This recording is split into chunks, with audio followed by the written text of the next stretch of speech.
ওকে, আমরা আজকে যে আলোচনা করব তার আগে কিছু কথা বলে নিই। সেটা হচ্ছে যে কিছু কথার হচ্ছে হলো যে নর্মালি বলা হয়, কিন্তু এই কথাগুলোর ভ্যালু নাই, আবার এই কথাগুলো আবার ভ্যালু আছে, ডিপেন্ডিং হচ্ছে হলো যে রিলেটিভিটি, মানে আপেক্ষিকতা। কিসের উপর? আপেক্ষিকতা। কথা বুঝতে পারো নাই? যেমন একটা উদাহরণ দিই। আবার হচ্ছে হলো 3 মেয়ে, 5, তারপরে হচ্ছে 3, এরপরে হচ্ছে হলো 1.5, ওদের বয়স আর কি। এখন বড়টা যখন বলে বাবা করো না, তুমি বড় হয়ে গেছো। কি হয়ে গেছো? বড় হয়ে গেছে। ও আবার দেখা যায় যে ছোটটা কেউ নিতে দেয়, হ্যাঁ না না না তুমিও নিবে না। কেন নিবো না? তুমি এখনো ছোট। তো একই ব্যক্তিকে একবার বলা হচ্ছে কি তুমি বড় হয়ে গেছো, আর একবার বলা হচ্ছে তুমি কি ছোট। তো কথা দুইটাই কিন্তু ঠিক। এখন ঠিক কিভাবে আপনি বলতে পারেন যে স্যার একবার তো বলা হচ্ছে বড়, আরেকবার বলা হচ্ছে কি ছোট, ঠিক হয় কিভাবে? এটা হচ্ছে হলো ভিউটা, যে যখন সে কোলে ওঠার জন্য সে বড়, কিন্তু সে আরেকজনকে কোলে ওঠার জন্য কি ছোট। এখন সে নিতে পারে মাশাআল্লাহ, কিন্তু মানে এটা হচ্ছে হলো 6 মাস আগের কথা বলতেছি আর কি। বুঝতেছেন? যেমন মনে করেন যে আপনি কক্সবাজার গেলেন, যাওয়ার পরে ওখান থেকে 1 বোতল পানি ঢাকায় নিয়ে আসলেন। সাপোজ নেওয়ার পরে বললেন যে আমি তো বিশাল একটা কাজ করছি। কি কাজ করছেন? বলছে আমি হচ্ছে বঙ্গোপসাগরে পানি কমাই ফেলছি। কথা ঠিক? ঠিক, কিন্তু শুনলে এটা কথাটা হাস্যকর মনে হবে, তাই না? বিশাল বঙ্গোপসাগরের সে 1 বোতল পানি নিয়ে আসছে এরকম। এবার আপনি হচ্ছে হলো যে সাপোজ পদ্মা সেতু দেখতে গেলেন, ওইদিকে মাওটা ঘুরতে ঘুরতে গেলেন, হ্যাঁ আসর পানি খাচ্ছেন, পরে কি বললেন পানি সহ বোতলটা ফেলে দিলেন। ঠিক আছে? আর ঢাকা এসে বললেন যে পদ্মা সেতুতে আমার কি আছে, পদ্মা নদীতে আমার শেয়ার আছে। কথা ঠিক? কথা ঠিক, কিন্তু বিষয়টা শুনতে একটু হাস্যকর লাগবে। কথা কিন্তু ঠিক। তবে এই ছোট ছোট প্রচেষ্টা গুলা কিন্তু অনেক সময় ছোট ছোট যে প্রচেষ্টা গুলা, সেগুলা আবার হচ্ছে যে আপনার হচ্ছে যে অনেক সময় দেখা যায় যে যে আল্লাহর কাছে অনেক সময় ম্যাটার করে, যে যে কেউ একটা ছোট একটা ভালো কাজ করলো, এটা সে ছোট মনে করছে, তো এটাই হচ্ছে অনেকের কাছে বিশাল একটা কিছু। আবার সে ছোট কোনো হয়তো পাপ করলো, কিন্তু সে ছোট মনে করছে, কিন্তু এটা বড় কিছু হতে পারে। যেমন একজন আরেকজন হচ্ছে হলো যে কথাটাই বার্তা নেই, পিছন ধরে চুল টান দিচ্ছে, হয় না অনেক সময় ক্লাসে? তো এটাকে সে মজা নিতেছে, কিন্তু মজা নিতে পারে, এখন ডিপেন্ডিং অন হচ্ছে হলো অনেক সময় দেখেছি কিন্তু অনেক বিরক্ত হয়ে গেছে, হয় না? আর তো হচ্ছে ঘুরিয়া তাকে হলো বিরক্ত হইয়া তারপর স্যারা দেখে খুশি হয়ে গেছে যে না, অন্য কেউ দেয় না, আমার বান্ধবী দিছে। আরেকটা হচ্ছে হলো সে হচ্ছে হলো যে অন্য কোনো প্রেশারে আছে বা ক্লাসে মনোযোগে আছে, সে আসলে খুব বিরক্ত হয়েছে। তো এই যে সে বিরক্ত হলো, এটা হয়তো তোমার আমার কাছে হলো ছোট বিষয়, কিন্তু হয়তো দেখা যাচ্ছে এটা আসলে সিরিয়াস বিষয় আল্লাহর কাছে। কথা বুঝতেছি? আচ্ছা, ইব্রাহিম আলাইহিস সালামকে যখন আগুনে পোড়ানোর জন্য আগুন জ্বালাইছে, তখন হচ্ছে হলো যে এক ব্যাঙ বলছে আমি হচ্ছে হলো পানি মেরে আগুন নিভাই দিই। তো ব্যাঙের মধ্যে পানি থাকে, এই পানি দিয়ে কি আগুন নিবে? মানে আগুনটা এমন ছিল, পাখি যদি আকাশে উঠতো ওখান থেকে জ্বলছে যেত, এত তীব্র আগুন ছিল। কিন্তু এই প্রচেষ্টাটা আল্লাহর কাছে পছন্দ হয়েছে, আমি যেটা শুনছি এই কারণে ব্যাঙ মারা নিষেধ, ব্যাঙের এই প্রচেষ্টার কারণে। তো এই কথাগুলো বলার উদ্দেশ্য হচ্ছে আমাদের এখানে যে পড়াশোনা গুলা হবে, এগুলোর সাথে কিন্তু গল্পের কিন্তু মিল আছে, গল্প শুধু এমনি করতেছি না। ছোট ছোট যে সমস্ত নাম্বার গুলো আছে, সেগুলো হচ্ছে হলো আপনার ম্যাটার করে, আবার ম্যাটার করে না। যেমন যেটা বললাম যে আপনি যদি বঙ্গোপসাগর থেকে 1 বোতল পানি নিয়ে নেন, অথবা পদ্মা সেতুতে হচ্ছে হচ্ছে হলো হাফ বোতল পানি দিয়ে দেন, আপনি বলতে পারেন যে আপনি বঙ্গোপসাগরের পানি কমাই ফেলছেন, অথবা পদ্মা নদীতে আপনার শেয়ার আছে। কথা ঠিক, কিন্তু এটা আমাদের কাছে হাস্যকর মনে হয়। ঠিক আছে? তবে এই ছোটখাটো বিষয়গুলো ম্যাটার করে। আপনি যদি বলেন যে না, যে একজনকে বিষ দিল, বিষ দিয়ে বললো যে একটু খাও, সামান্য একটু খাবে? মানুষকে বিষ দিয়ে মারার জন্য কি 1 বোতল দরকার আছে? সামান্য একটু যথেষ্ট। এখন আসেন, যদি আপনার যদি হচ্ছে হলো যে একটু খেয়াল করেন, আপনাকে দিল হচ্ছে হলো যে আম, একটা নাম্বার দিল হচ্ছে হলো 12, আর একটা দিল 0.000001 দিল, বলেন তো দুইটা প্লাস করে কত হয়? এই কথা বলেন না কেন? মানে ইয়ে হয়ে গেছেন কেন, থম ধরে গেছেন কেন? কত? এটা হচ্ছে কিসের মতো? ওই যে পদ্মা পদ্মা নদীতে পানি যোগ করছেন, প্রায় 12 লেখা যাবে না? আবার যদি হচ্ছে হলো যে 20 মাইনাস 0.000001 দিলেন, কত বলেন তো? আপনি বলেন। 20 লেখা যাবে। আপনি বঙ্গোপসাগর থেকে এক বোতল পানি নিয়ে আসছেন, এটা আছে, ম্যানেজ করে দেখেন না কি আসবে, 19.99999 এরকম আসবে না? প্রায় কি যেরকম। আপনি মনে করেন ঈদের সময় বকশিস পান, তো বকশিস পাইছেন হচ্ছে 5,000 টাকা। তো একজন হচ্ছে এমন কি আপনাকে 10 টাকা দিছে, কি দিছে? 10 টাকা। তো আপনি মান সম্মান রক্ষা করে হচ্ছে হলো যে নিয়ে নিছেন, অথবা ভুলে খেয়াল করেন না, পরে টাকায় দেখেন যে মাত্র 10 টাকা দিছে। এখন যদি আপনাকে কেউ জিজ্ঞাসা করে ঈদের বকশিস কত টাকা পাইছেন, কি বলবেন? বলে 5,000 টাকায় পাইছে, তাই না? 10 টাকা নর্মালি বলবেন না, এটা বলতে নিজের কাছে লজ্জা লাগবে, একজন 10 টাকা দিচ্ছে। আমার কথা বুঝতেছেন? দেখেন, এটা গল্প কিন্তু পড়াশোনা, কিন্তু আপনার পড়াশোনা কিন্তু আসতেছে এখানে। কি শিখলাম আমরা বলেন?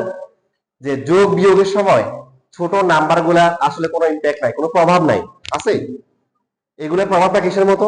বিশাল সমুদ্র থেকে এক বোতল পানি নেওয়ার মতো, অথবা বিশাল সমুদ্রে বা নদীতে কিছু পানি ঢেলে দেওয়ার মতো, কিছুই না, নাথিং, কিছুই হবে না। কথা বুঝতেছেন?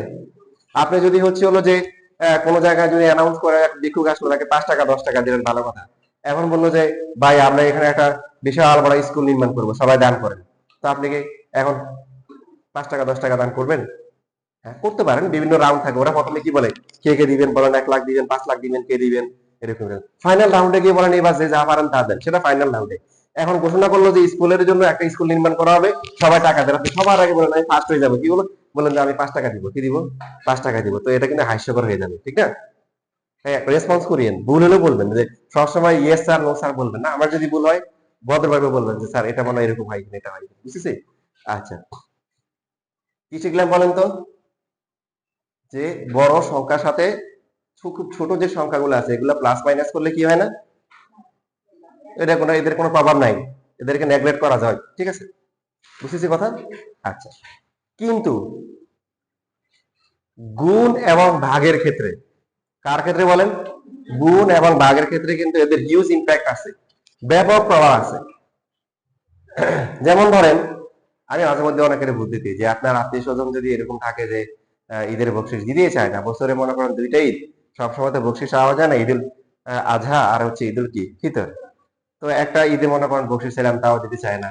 তো এখন আপনি হচ্ছে হলো যে একজন ক্যামেরাম্যান রেডি রেখে গোপনে তাকে বলবেন, সে যদি আগে দেখবেন যে ম্যাথে দুর্বল কিনা, বলবেন যে ঠিক আছে তুমি হচ্ছে যে 5,000 টাকা 500 টাকা দেওয়া লাগবে না, কত টাকা দিবে, মাত্র 50 টাকা দিবে, কত টাকা, 50 টাকা। যাক বাবা, আপনি তুমি আমি যাই বলেন না কেন, বলার পরে বলবেন যে এটাকে আবার ভাগ করবেন, তো ভাগের নাম শুনলে সে খুশি হয়ে যাবে, কারণ নর্মালি আমাদের সাইকোলজি কাজ করে কি, যে ভাগ করলে কি হবে, কমে যাবে। তো তখন হচ্ছে হলো যে বলবেন যে 0.01, 0. কি 0.1 দিয়ে ভাগ করে তাই দিলে হবে। এখন সে যদি ম্যাথে দুর্বল হয়, খুশি হয়ে যাবে যে 50 টাকাও দেওয়া লাগবে না, ভাগ করা আছে, তার মানে আরো কম দিতে হবে, কত হয় বলেন তো ক্যালকুলেটারে?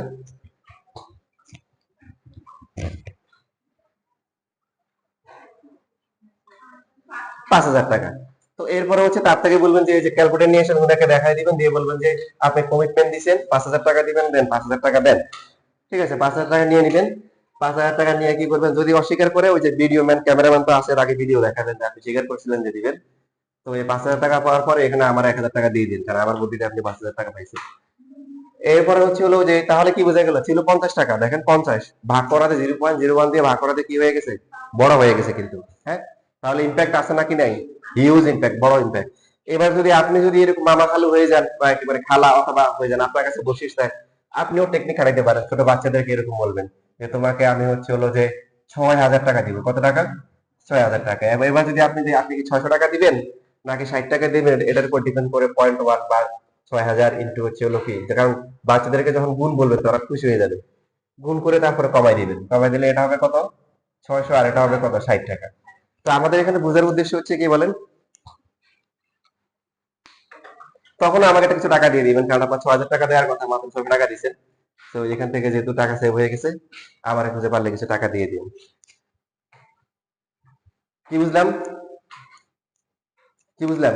এটা বড় সংখ্যা ছিল, গুণ করার পরে কি হয়ে গেছে, ছোট হয়ে গেছে, বা বড় হতে পারে কি, হ্যাঁ বড় হতে পারে যদি বড় সংখ্যা গুণ করি, মানে খুব ছোট সংখ্যা যদি আমরা গুণ করি, আমাদের আলোচনার বিষয় হচ্ছে হলো খুব ছোট সংখ্যা, এই সংখ্যাগুলো যোগ বিয়োগ গুণবার করলে কি হয়, যোগ বিয়োগের ক্ষেত্রে কোনো কি নাই, এদের তেমন কোনো ইম্প্যাক্ট নাই, প্রভাব নাই, কিন্তু গুণ এবং ভাগের ক্ষেত্রে কি আছে, ব্যাপক প্রভাব আছে। আপনি হচ্ছে হলো সূত্র বসাই দিবেন, অঙ্ক হয়ে যাবে, এই পড়াশোনা দিয়ে আসলে ভালো জায়গায় চান্স পাওয়া, মানে ভালো জায়গায় চান্স পাওয়াটা আপনাকে এই বিষয়গুলো আগে মাথায় ঢুকাইতে হবে, অন্তঃকরণ করতে হবে। ঠিক আছে, না লিখলে হবে, বুঝাটা জরুরি বেশি।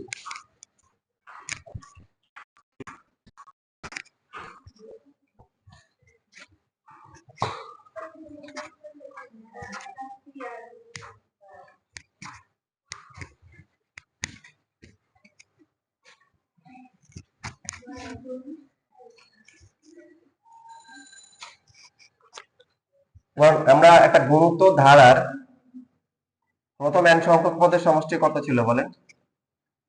a into 1 minus r to the power n divide by 1 minus r। এখন যদি এমন হয় যে r এর যে মানটা আছে এটা যদি -1 থেকে +1 এর মধ্যে থাকে, -1 থেকে +1 এর মধ্যে থাকে, আর যদি পদ সংখ্যা অসীম হয়, কি হয় বলেন? n হচ্ছে অসীম। অসীম মানে কি? ইনফিনিটি, মানে গুণে শেষ করা যাবে না, পদ অসংখ্য পদ, অসীম। তাহলে হচ্ছে Sn ইকুয়াল টু হবে, Sn ইকুয়াল টু হচ্ছে a into a divide by 1 minus r। বুঝতে পেরেছেন? কি বুঝছেন বলেন? আপনি তো বুঝেন, বুঝেন কি হবে? আচ্ছা, মানে যতটুকু লেখছি ওটুকু বুঝছেন, কিন্তু বিষয়টা বুঝেন না আর কি, ধন্য নাই।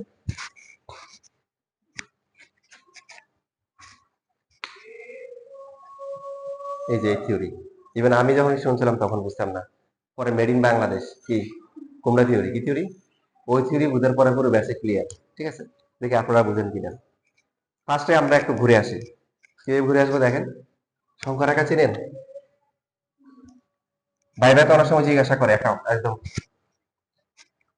ভাইভাতে, ঠিক আছে, ইম্পর্টেন্ট টপিক। ভাইভাতে জিজ্ঞাসা করে কি করছো, যে বাস্তব সংখ্যা কাকে বলে? হ্যাঁ, তো আপনি বলেন বাস্তবে যে সংখ্যা পাওয়া যায় সেটাই বাস্তব সংখ্যা, বলে আসছেন না, ঠিকই তো আছে কথা। যাদেরকে সংখ্যা রেখায় দেখানো যায়, যে সংখ্যাগুলোকে সংখ্যা রেখায় দেখানো যায়, সংখ্যা রেখায় প্রকাশ করা যায়, তাদের কি বলে? এই যে তার তো এই আনসার দিলে টিচার খুশি হবে। যাদেরকে সংখ্যা রেখায় প্রকাশ করা যায়, জিরোর বাম পাশে আসলে কি দিতে হবে? একটু বড় করে দিই, জিরোর বাম পাশে আসলে কি দিতে হবে? এই যে অনেকে সংখ্যা রেখার ধারণা ভালো করে ক্লিয়ার নাই, জিরোর বাম পাশে আসলে মাইনাস দিতে হবে। কি দিতে হবে? মাইনাস। ইভেন আপনি যদি এখানেও আসেন, সাপোজ এটাকে 10 ভাগ করলেন, 10 ভাগ করলে এক ভাগ কত হবে বলেন? 0.1। আর এই পাশে কত হবে? -0.1। তারপরটা কত হবে? পয়েন্ট কত? 2। তারপরে -0.2। একটা সহজ প্রশ্ন করি, যদি 0.1 কে স্কোয়ার করেন মানটা বাড়বে না কমবে? সবাই একসাথে 0.1 কে স্কোয়ার করেন, বাড়বে না কমবে? 0.1 কে কিউব করেন, বাড়বে না কমবে? কমবে। গুড। কারণ 0.1 কে স্কোয়ার করা মানে কি 0.1 ইন্টু 0.1, গুণ করলে 0.01 আসে। 1 কে স্কোয়ার করলেন 1, কিউব করলেন, এই 1টা হচ্ছে একটা ট্রানজিশন নাম্বার বলতে পারেন, মানে 1 এর আগে জিরোর মধ্যে যে নাম্বারগুলো আছে, 1 এর পাওয়ার যাই হোক 1, 1 এর বেশি যারা হয় তাদেরকে পাওয়ার বাড়াইলে আস্তে আস্তে বাড়ে। যেমন আপনি যদি 1.2 ধরেন, স্কোয়ার করেন, দেখেন 1.44 হচ্ছে। ঠিক আছে, 1.2 কে কিউব করলে কত হয় দেখেন তো? ছিল 1.2, 1.44, 1.7, বাড়ছে, কিন্তু বাড়ছে না? 1.2 এর পাওয়ার যদি 12 দেন কত হয়?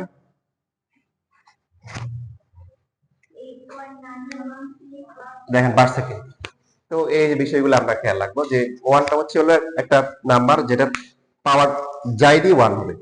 1 থেকে 0 এর মধ্যে যে নাম্বার গুলো আছে এদেরকে যদি পাওয়ারটা আমরা গ্রাজুয়ালি, মানে এদের ঘাত বা সূচক যেটা আছে এটা যদি আস্তে আস্তে বাড়াই, তখন কি হবে? মানটা আস্তে আস্তে কমতে থাকবে।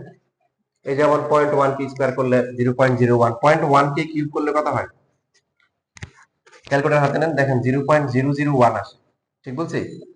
যদি আপনি 0.7 নেন, 0.7 কোথায় আছে? আনুমানিক এই যে এখানে আছে, এটা 0.5 ধরলে এই যে এখানে আছে। 0.7 কে স্কোয়ার করলে কত আসে? 0.49। 0.7 বড় নাকি 0.49 বড়? 0.7 বড় নাকি 0.49 বড়? 0.7 বড়। আমি বলবো যে স্যার এটা তো 7, এটা মূল কথা হলো এখানে তো 0 আছে, এটা সত্য। বুঝতেছেন? আচ্ছা, এবার আসেন এখানে এটা গেল একটা বিষয়। মাইনাস গুলোর ক্ষেত্রেও একই হবে। যদি আমরা মাইনাসের দিকে আসি, -1 কে স্কয়ার করলে কত হবে? স্কয়ার করলে হবে হচ্ছে 0.01, কিউব করলে কত হবে? মাইনাস হবে 0.001। যদি আমরা -1 এর পাওয়ার 6 বসাই কত হয় বলেন?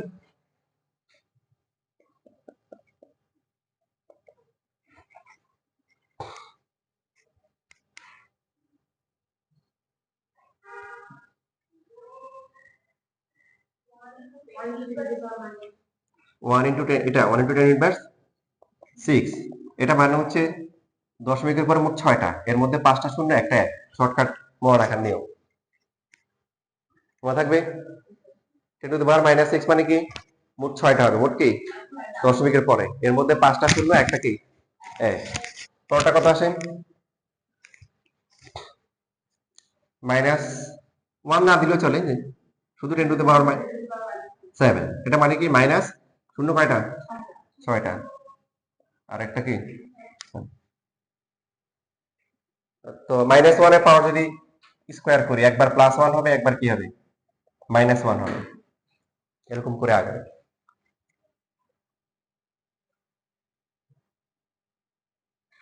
-1 থেকে যদি ছোট হয়, যেমন আমরা যদি -1.5 দিই, আমি আপনাদের যা পড়াচ্ছি খুবই খুবই ইম্পর্টেন্ট। এখন হয়তো না বুঝলে বয়স আপনাদের আরো আস্তে আস্তে ম্যাচুরিটি যখন হবে তখন বুঝবেন। তো ভালো দিক হচ্ছে আমরা রেকর্ড করতেছি, তো এইরকম বেসিক ওয়ালা ক্লাসগুলা দরকার হলে আপনি যখন ভুলে যাবেন আবার রেকর্ডটা দেখে ঝালাই করে নেবেন। কত আসে? 2.25। আমরা পরম মান যদি চিন্তা করি তাহলে কি বাড়ছে না? যদি -1 কে কিউব করি কত আসে?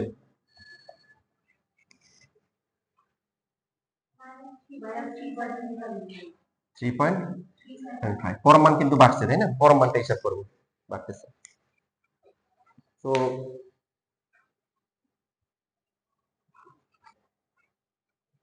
এবার হচ্ছে সবাই একদম সিরিয়াস মোডে থাকেন। কিছু কিছু সময় একদম হচ্ছে হলো যে আমাদের স্নায়ুতন্ত্র যেটা আছে, আমাদের যে সিস্টেম, ওই সিস্টেমটাকে একদম পুরো সজাগ রাখতে হয়, যেটা আপনারা পরীক্ষার আগের দিন রাতে রাখেন।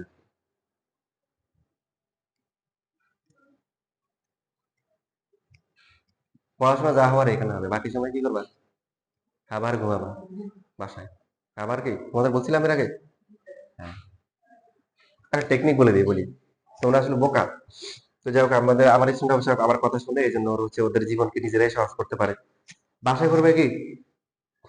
খাবার, ঘুমাবা, পড়বা। তো যখন পড়বা কিরকম পড়বা? পরীক্ষা মনে করবে কালকে পরীক্ষা, এবার বুঝছো? কালকে কি পরীক্ষা? তোমরা হবে কি, একটু পড়ো, একটু ঘুমাও, একটু টিভি দেখো, একটু ঘুরে হাঁটা ধরো, ওই গার্ডিয়ানের সন্তুষ্ট করার জন্য পড়ে যাই পড়া। পড়বো আমরা রাত্রে পড়তে বসো, 1 ঘন্টা পড়ছে, একদম সিরিয়াস, পরীক্ষার আগের দিন যাচ্ছে এরকম পড়ো, এভাবে পড়ো। বাকি সময় হাঁটবা, খাইবা, ঘুরবা। প্রথমে যেটা হবে, গার্ডিয়ান মানবে না। এই তুমি কি করতেছো, হাঁটতেছো কত? কি করবা? ওনাকে বলে যে কানে ঢুকাবেন না, কার এক কান দিয়ে ঢুকাবেন আর এক কান দিয়ে বের করবেন। আমি বলবো যে এটাও করার দরকার নাই, কারণ এক কান দিয়ে যখন ঢুকবে আর এক কান দিয়ে বের হয়, মাঝখানে যে মাথা আছে, মাথার মধ্যে ডিস্টার্ব করবে।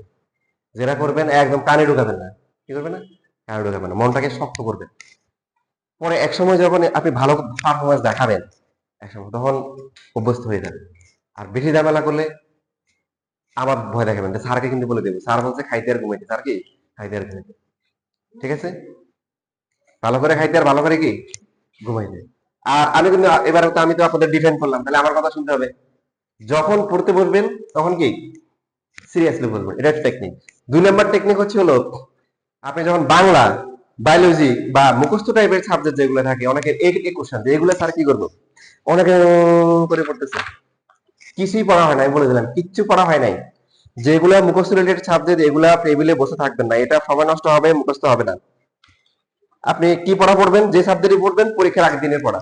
কি পড়া? তাহলে সিরিয়াস মোডে আছেন। পড়বেন কি, প্রথমে দুই একবার দেখুন, দেখে বারান্দা আছে সবার, বারান্দায় চলে যাবে। আমার রাতের বেলা বারান্দায় গেলে আবার কি মনে করে, তার অসুবিধা নাই, তাহলে রুমের মধ্যেই পেজ বন্ধ করে,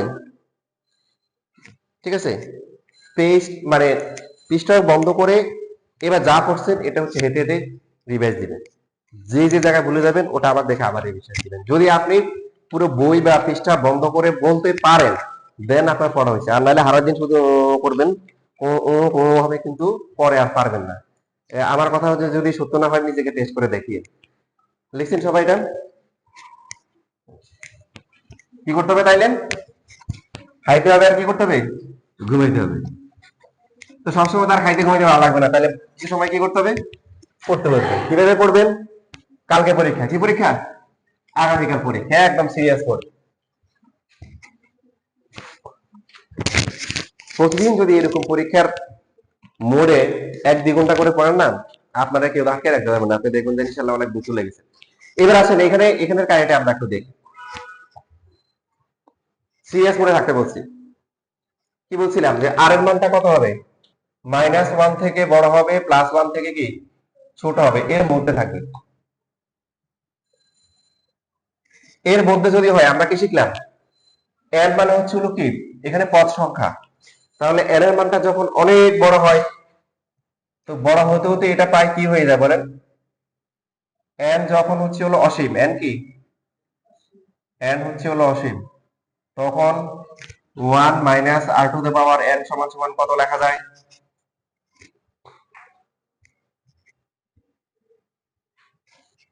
1 লেখা যায়। বুঝতে পারেন নাই? সাপোজ একটা উদাহরণ দিই, 1 minus r to the power n, আর আমরা কিন্তু ফিক্সড করে দিছি -1 থেকে +1 এর মধ্যে। যেমন আমরা ধরলাম হচ্ছে আর এর ভ্যালু হচ্ছে পয়েন্ট, ধরলাম হচ্ছে হলো 8, আছে এটা? এই রেঞ্জের মধ্যে আছে? এবার আপনি হচ্ছে এখানে 0.8 মানে পদ সংখ্যা অসীম, হাজার হাজার কোটি কোটি বিলিয়ন ট্রিলিয়ন, মাত্র মনে করেন ধরলাম হচ্ছে 500 দিলাম। কত দিলাম? 500। দেখেন এবার ক্যালকুলেটর বসান, এটা দিয়ে কত আসে? 1 মাইনাস 0.8 টু দি পাওয়ার হচ্ছে হলো 500। কেন আনেছি বুঝছেন না? বুঝেন নাই? এই যে আমরা একটু আগে যে উদাহরণ সহ দেখলাম, 0.1 কে স্কয়ার করলে 0.01, 0.1 কে কিউব করলে 0.001, তাহলে 0.8 এর পাওয়ার 500 দিলে এটা কত? 0.00000, অনেক লাস্টে কি কিছু একটা হবে, প্রায় 1 থাকবে না? বিশাল বঙ্গোপসাগর থেকে এক বোতল পানি নিয়ে নিচ্ছে। এবার বুঝতে পেরেছেন? এখন এবার এটা হচ্ছে কাহিনী। আপনি যদি হচ্ছে যে আর এর ভ্যালু হচ্ছে সাপোজ দিলেন হচ্ছে -0.6 নিলেন। হ্যাঁ, এখন হচ্ছে 1 minus r to the power হচ্ছে হলো -0.6, এটার পাওয়ার দিলেন হচ্ছে 700। কত আসে?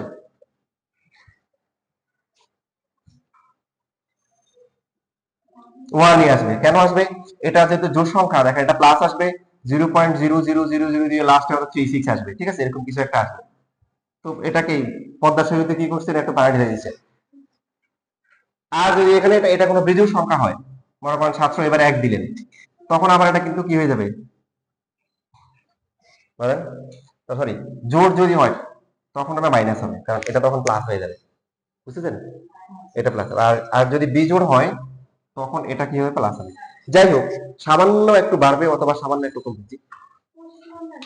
নিয়ে যান।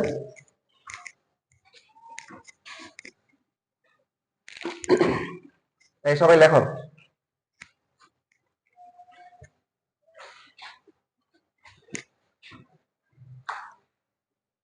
যে বেসিক পড়ানো হচ্ছে এটা খুবই গুরুত্বপূর্ণ, কারো যদি কোশ্চেন থাকে কোশ্চেন করে ক্লিয়ার করে নিবেন। সব ক্লাসে আপনার ইম্পর্টেন্ট বেসিক থাকবে না। যেমন আমাদের আজকের যে ক্লাসটা, এটা খুবই গুরুত্বপূর্ণ, কারণ মেড ইন বাংলাদেশ কুমড়া থিওরি এখন আপনাদের শেখানো হবে একটু পরে।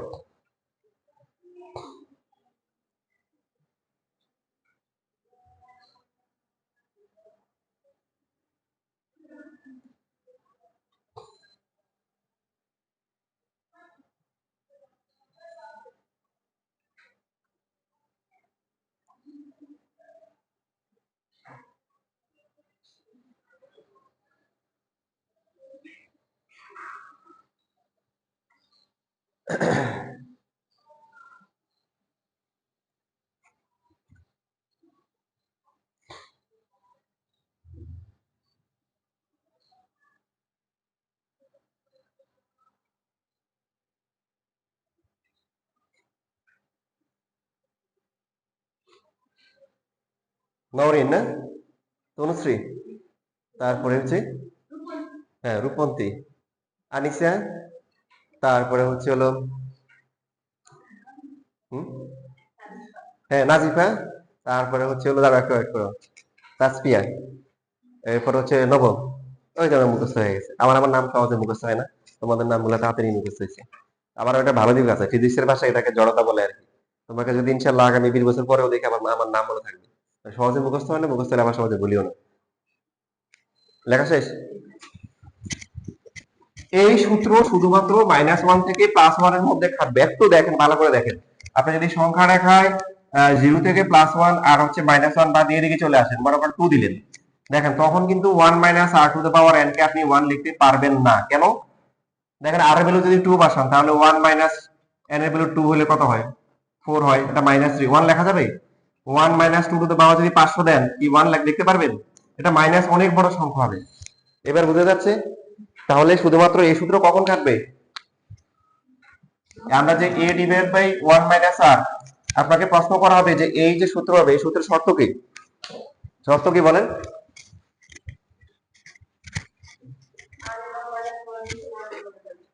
ভেরি গুড, -1 থেকে +1 এর মধ্যে থাকবে, নাম্বার 1। নাম্বার 2, এর আগে একটা কন্ডিশন আছে, এটা গুণোত্তর দ্বারা হইতে হবে, কারণ এটা তো এখান থেকে আসছে। তাহলে 1 নাম্বার শর্ত কি? গুণোত্তর দ্বারা হবে। দ্বিতীয় শর্ত কি? এই যে -1 থেকে কি +1। তবে এখানে একটা মজার বিষয় আছে, জিরো আবার হবে না। -1 থেকে +1 এর মধ্যে জিরো আছে, জিরো আবার হবে না। কেন হবে না চিন্তা করেন তো?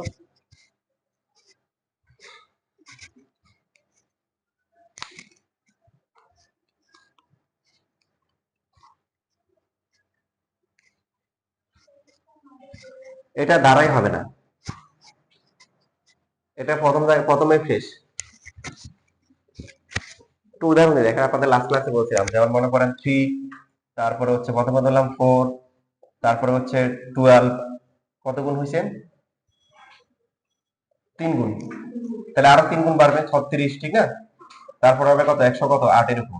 এবার তাহলে দেখেন, সাপোজ একটা ধারা প্রথম পদ হচ্ছে হলো 5, তা আমরা বললাম সাধারণ অনুপাত কি? 0। তো 5 × 0 কত? 0। এরপরটা 0 গুণ করলে কত? 0। এরপরে সবই 0, ঠিক আছে? তো এটা কি অসীম ধারা হয়েছে? ধারা হয়েছে? ধারা তো একাধিক পদ থাকবে, এটা তো প্রথম পদের শেষ। তাছাড়া এটা ধারা না, তাছাড়া এখানে একটা ঝামেলা আছে। আপনি হয়তো 0/5 লিখলেন, কত হলো? 0। কিন্তু এটা দিয়ে এটা যখন করবেন, তৃতীয় পদ ডিভাইড বাই দ্বিতীয় পদ, কত? 0/0 = কত? কি? অসংজ্ঞায়িত। অসংজ্ঞায়িত বলে, আবার কি বলে? এটাকে অনির্ণয় বলে। কি বলে? বুঝছেন তো? বুঝেন না? এখানে মজার একটা কাহিনী আছে, লিখছেন এটা? আচ্ছা, 0, মনে করেন আমরা লিখলাম হচ্ছে 7/0 = তো গণিতের একটা ভালো দিক আছে, কি? কিছু না পারলে আমরা কি করব? ধরি, মনে করি, দিল। এটা অনেকে বুঝে না, আপনি এখন খুব সহজে বুঝবেন। 0 × x। দেখেন, আপনার বিবেককে প্রশ্ন করেন, পৃথিবীতে কোন সংখ্যা আছে যার সাথে 0 গুণ করলে হচ্ছে 7 হবে?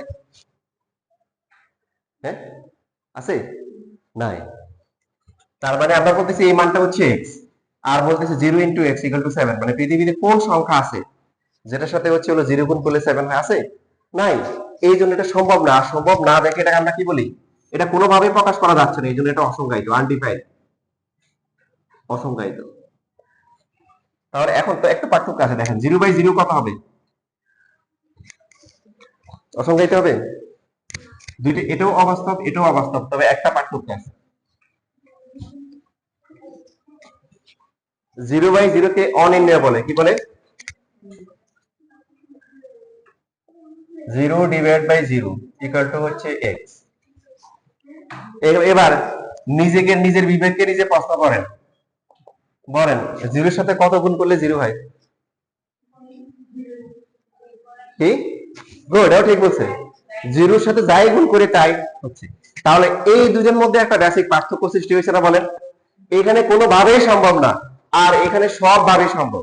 1 দিলে হবে, 2 দিলে হবে, 0 দিলে হবে, 5.2 দিলে হবে, মাইনাস দিলে হবে। তার মানে এটা সম্ভব, কিন্তু কোন সংখ্যাটা হবে সেটা জানি না, এই জন্য অনির্ণয়, নির্ণয় করা যায় না। আর এটা অসংখ্যায়িত, এটা কোনোভাবেই সম্ভব না। এটা সম্ভব, কিন্তু কোনটা হবে ভাই? যাই যা দিব তাই হবে। 1 দিলে হবে, 5 দিলে হবে, 10 দিলে হবে, 4.1 দিলে হবে। আপনার কথা বুঝতেছেন? এই জন্য এই 0/0 কে কি বলে? অনির্ণেয়। নির্ণয় করা যায় না।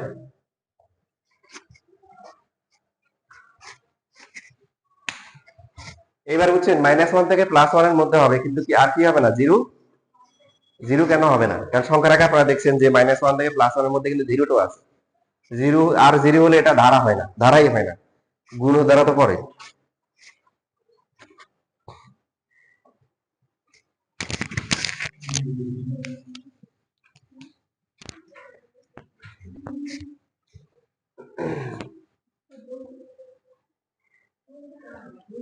তো এই যে ধারাটা আছে s ইকুয়াল টু হচ্ছে a ডিভাইড বাই হচ্ছে 1 মাইনাস হচ্ছে হলো কি r, এটাকে অনেক সময় s ইনফিনিটি দেয়, মানে হচ্ছে অসীম সংখ্যক n কত ছিল? অসীম। অসীম সংখ্যক পদের সমষ্টি, যেটাকে বলা হয় অসীমিতক সমষ্টি। কি সমষ্টি বলেন? তাহলে অসীমিতক সমষ্টি কখন বের করা যায়? অসীমিতক সমষ্টি মানে হচ্ছে অসীম সংখ্যক পদের সমষ্টি। 1 নাম্বার শর্ত কি? গুণোত্তর দ্বারা হবে। দ্বিতীয় শর্ত কি? -1 থেকে, হ্যাঁ, -1 থেকে +1 এর ভিতরে হবে। ইভেন 1 এবং -1 হতে পারবে? 1 -1 হতে পারবে? এই যে আপনারা শিখছেন, এই যে আর যদি 1 হয় কত হয়? তাহলে সামথিং বাই 0 অসংখ্যায়িত হয়।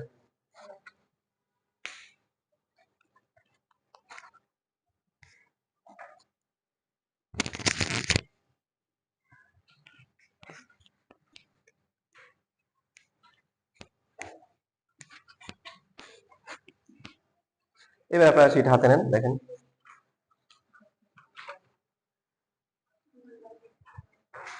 উদাহরণ 2 পৃষ্ঠা নাম্বার হচ্ছে 140। শীট দিছি সবাইকে? পরে কি আসছে?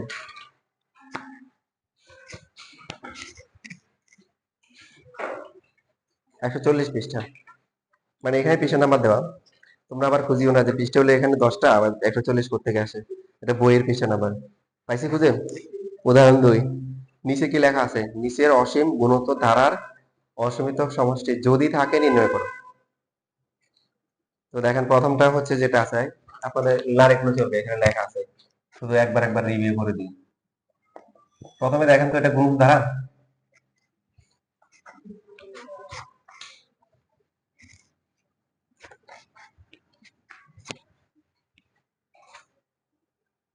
প্রথম পদ কত? 1/3। সাধারণ অনুপাত মানে হচ্ছে কি? দ্বিতীয় পদ ডিভাইড বাই কি? প্রথম পদ। এটা হচ্ছে 1/9, আর উল্টে কি উপরে 3 নিচে কত? 1, কত আসে?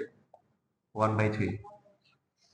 তো প্রথম পদ আর সাধারণ অনুপাত সমান হওয়া জরুরি না, বাট সাধারণ অনুপাতটা সমান হওয়া জরুরি। এটা কি -1 থেকে +1 এর মধ্যে আছে?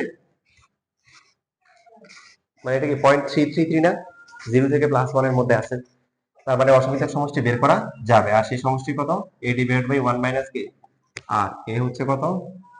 1/3। 1 মাইনাস আর কত? 1/3। 2/3। তাহলে ফাইনালি কত আসবে?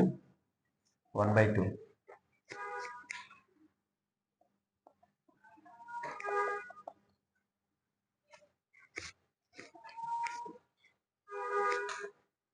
বিশ্বাস হয়?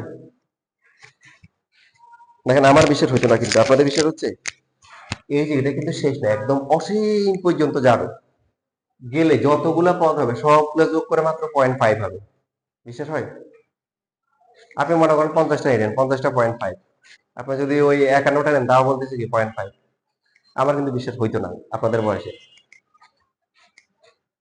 মানে 5 কোটি হইলেও হাফ হবে, আবার যদি 10 কোটি হয় তাও কি হাফ সম্ভব? কিছু না কিছু বাড়ার কথা না বলেন? হ্যাঁ, মাথার এটা ফিল করে কিনা লিস্ট যে কিছু না কিছু বাড়ার কথা। 0.5 এ গিয়ে ফিক্সড হয়ে যাবে, কেমন বিষয়টা?